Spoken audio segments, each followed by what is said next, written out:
உன் பேர் என்ன? ரோசாப்பூ. என்ன ரோசாப்பூ? அப்பா வச்சது. செடியா? இல்லங்க, பேரு. முழு பெயர்? அற்புதமணி ரோசாப்பூ.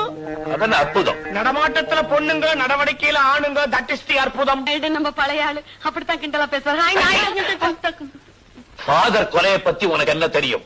அடக்கம் பண்ணிட்டாங்கன்னு தெரியும். இந்த கொலையில நீ சம்பந்தப்பட்டிருக்கேன்னு நான் சொல்றேன். அம்மா, பீட்டர் அடிக்கடி உன் கடைக்கு தான் வருவான். ஐயா அம்மா, அங்க உட்காந்து நான் சதி திட்டம் தீட்டினீங்க.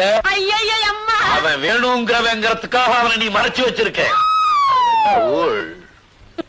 போச்சு போச்சு போச்சு. 35 வயசோட வாழ்க்கை முடிஞ்சு போச்சு. சைக்கிள் கடையில சைக்கிள் கம்பிய பிடிச்சுக்கிட்டு இருந்தவ இப்ப ஜெயில போய் ஜெயில் கம்பிய பிடிக்க போறா. ஞானப்பிரகாச தேவ சகாயம். யாரது? எங்க அப்பா. சாந்தமணி அதிசய ராணி. அது யாரு? எங்க அம்மா.